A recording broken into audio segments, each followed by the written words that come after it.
What's up, GQ? I'm James Laporta. I'm a former U.S. Marine infantryman, and this is The Breakdown.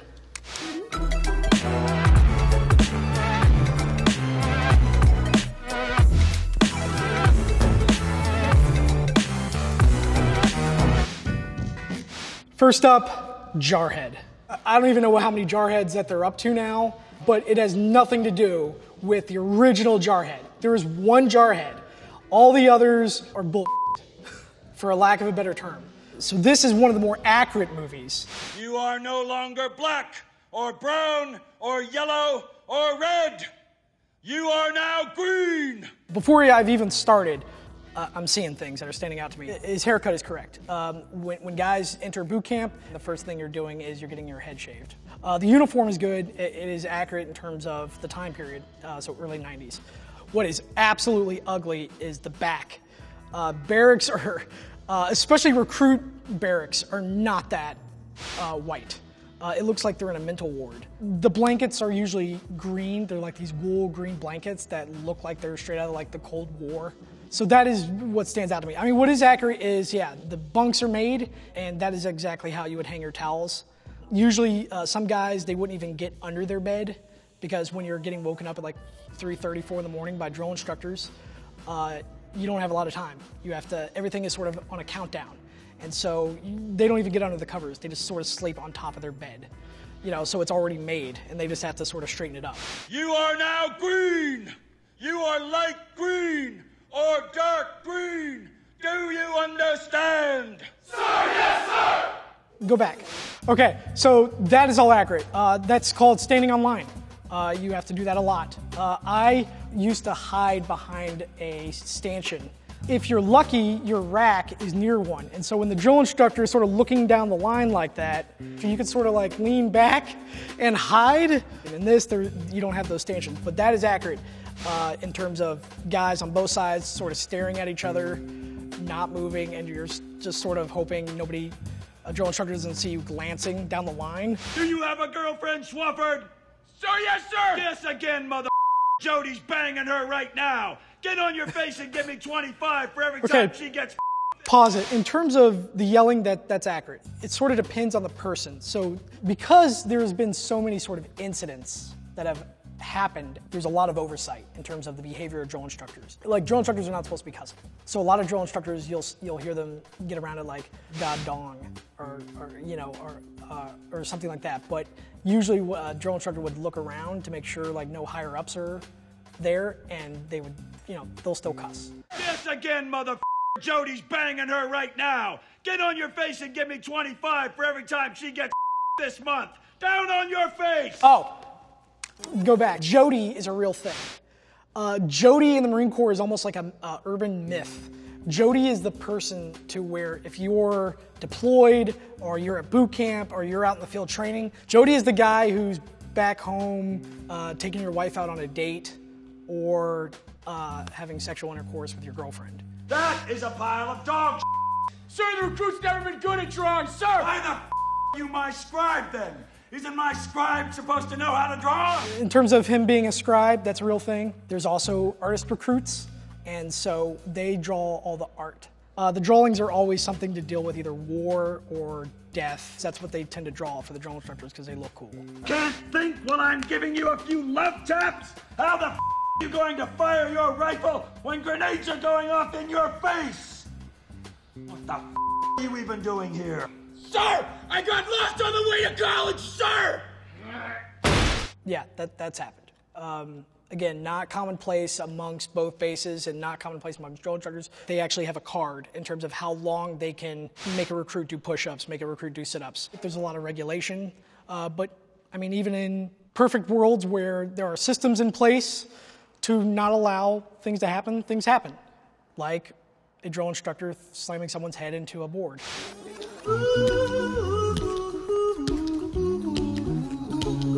Stop right there. This is, even though this is very subtle, this is incredibly accurate. So this is what is known as a boot drop. So basically what has occurred is these Marines have graduated boot camp, right? From there, they'll have like a week off I think it's like 10 days. And then from there, they'll go to the School of Infantry. But the reason I wanted to pause this is because there is a fear in all these Marines, and it's the same fear that I had. Those Marines standing on sort of the catwalks of the upper decks are looking down at these brand new guys.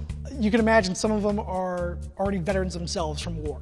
And so you're just staring at these guys who are going to eat you alive. I was severely hazed, sort of when I first showed up to my first unit. You know, it took me many, many years to realize after that that they were dealing with things that they probably should have been in therapy for. It wasn't because me being the new guy, it was because they had just come back from seeing their friends die in Iraq.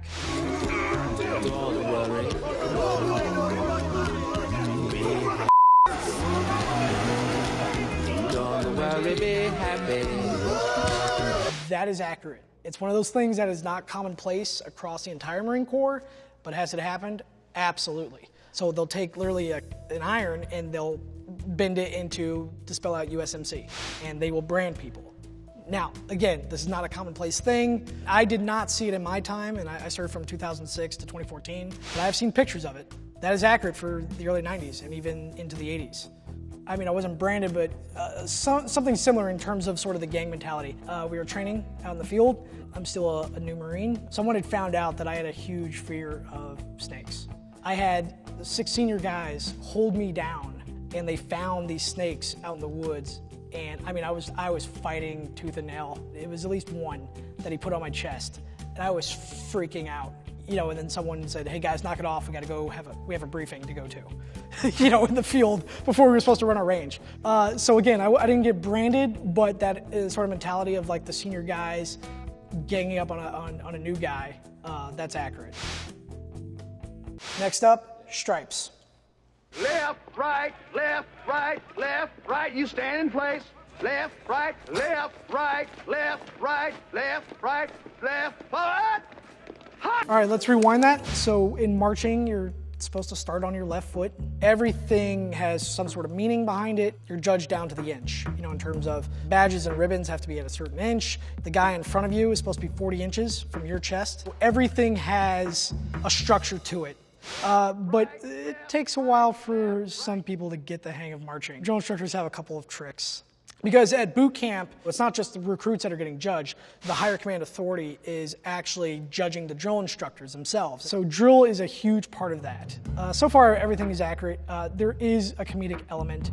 Guys looking around, like laughing and stuff like that, there'd be drill sergeants probably screaming at them. Left, left, left, right, left, left, left.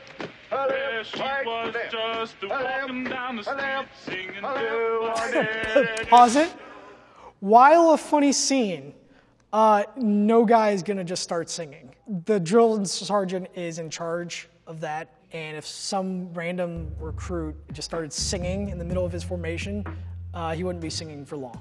Do we sing? Yes. Singing is common in the military, across the military services. You wouldn't belt out if the right senior enlisted soldier or Marine or officer is standing around, because it is incredibly vile. All right, let's fast forward.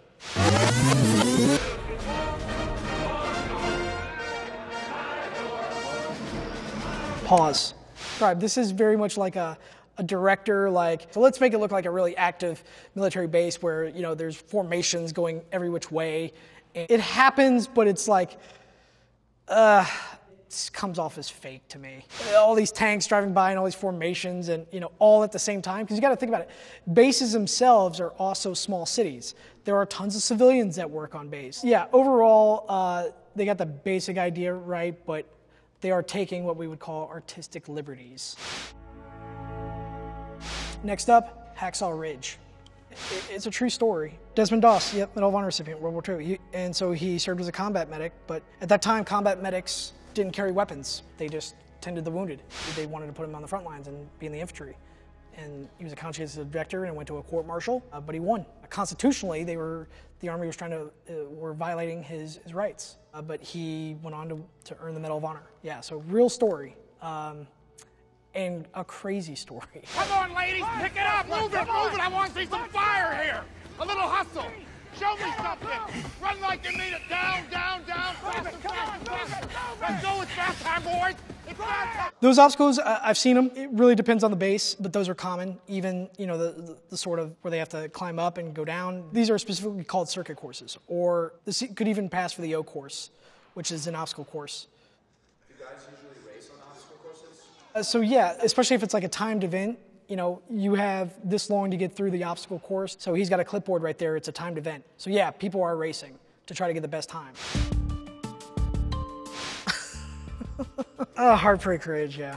What kills me about this, the one thing I've never been able to live down about this movie is, if I remember correctly, there's supposed to be a Camp Lejeune. There is not a single mountain near Camp Lejeune, North Carolina. Obviously, they're in California. That ruins it for me. Accurate, this is not boot camp. They're already in the fleet. You know, they're shooting M16A1s, came out of the Vietnam War. A lot of people don't know that the lower half of an M16A1 in Vietnam is plastic, and actually it was developed by Mattel. So this is all accurate. This is a regular firing range. It's common in both boot camp and in the fleet. So what's not accurate is you'd have way more people because, you know, shooting guns, safety is paramount, and things can go wrong when people start shooting weapons. So that's why there'd be way more people. That's accurate. So those are called the pits. And actually that one person just put up a lollipop. There are these carriages down there in the pits. You can see them. There's Marines down there. They're putting targets up. Those are point targets, and they're bringing them down. So someone shoots, they'll bring it down, they'll mark where the shot was, and they'll put it back up and show where the shooter shot. But that's all accurate. There's a red line in the pits, and if you stay behind that red line, you won't get shot. However, I was on the range once. A drill instructor got shot in the leg. So the round hit the carriage, either the left or right side of the carriage that's holding the target, and ricocheted and hit him in the leg, despite him being behind the red line. Nothing wrong with that rifle. Keep it tight. My weapon's jammed. What the? First, I want to know what, I would love to know what yard line they're on where he hit that. So we shoot from the 200 yard line, the 300, and the 500 yard line.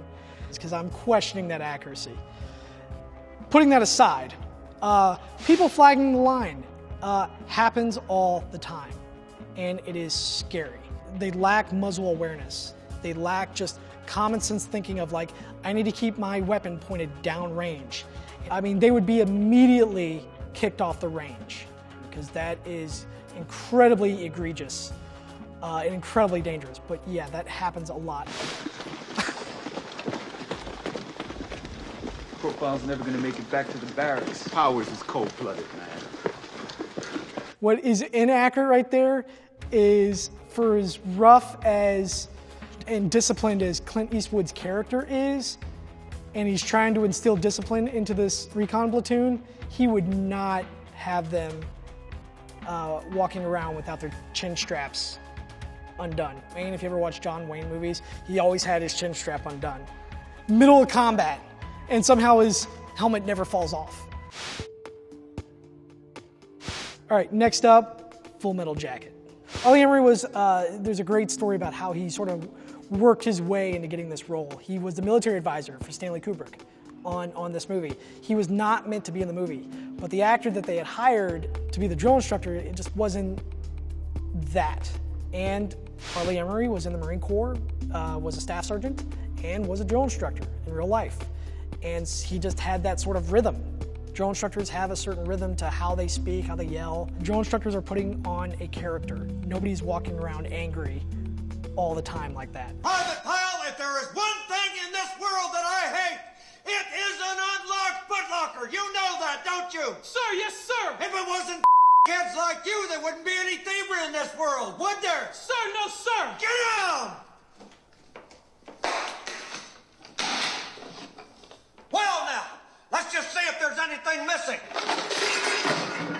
That is no different from then to when I went through boot camp in 2006. That is completely accurate. There have been many people who have gotten their complete footlocker wrecked by a drill instructor. I've seen complete rooms wrecked by drill instructors for a towel being out of place or a rack not being made correctly. And so if there was a footlocker that was unlocked, well, we got to see if anything is missing, and they are going to dump your all over the floor. And then they're going to give you like 30 seconds to collect it all and to put it back in the same order. Usually, if it happens to one person, it's going to happen to the rest of the platoon. You do everything as a unit. There isn't an individual. Everything is done as a team. And so if one person's getting punished, at some point, the rest of the platoon is going to get punished. So you're only as strong as your weakest link. That's sort of the whole idea. But no, drill instructors, it's actually it's a really hard life. Drill instructors, their first cycle, lose an incredible amount of weight. I knew one guy who lost literally like 30 pounds inside of 3 months. I mean, because it was just nonstop. Your job is really to make everyone's life miserable and just to go around and yell all the time. You people have not given Private Pyle the proper motivation. Pause. Absolutely accurate. When he says you have not given Private Pyle the proper motivation, there's a subtext to that. He's speaking in code. And the way I see it, ladies, you owe me for one jelly donut. Now get on your faces. Open your mouth. They're paying for it. You eat it. Ready? Exercise. 1, 2, 3, 4. Pause. Hazing will be disguised by other names, such as training or motivation. But what they really mean is we need to haze him into compliance. And that's what he's really saying there. I once got, I think it was 9 stitches under this eye. I wasn't doing a push-up right, and I got kicked in the face by a private who I outranked, but he had been to Iraq, and I hadn't. So despite me outranking him, I didn't in terms of the social hierarchy. Full Metal Jacket overall is accurate, especially for the time. So this is occurring during Vietnam. Full Metal Jacket is probably responsible for recruiting tons of Marines into the Marine Corps. It's the movie I watched. When they're thinking about going into the Marine Corps, they look at Full Metal Jacket, or they look at Full Metal Jacket and they're like, well, I'm not gonna go in the Marine Corps, I'm gonna go in the Air Force or the Navy, some other service. There were some egregious moments, but most of what I saw is taken from real life. And I think when service members or veterans are looking at TV shows or looking at military movies, that's sort of what we're looking for. Even if that didn't happen to us, as long as it falls into the realm of something that could happen or that realm of possibility, we'll let it slide. What we can't let slide a lot of times is ribbons being out of place. And that's where it's sort of like, why didn't you just do a little bit of research before you started writing a script? And that's where it drives us insane. I'm James Laporta. Thank you for watching The Breakdown.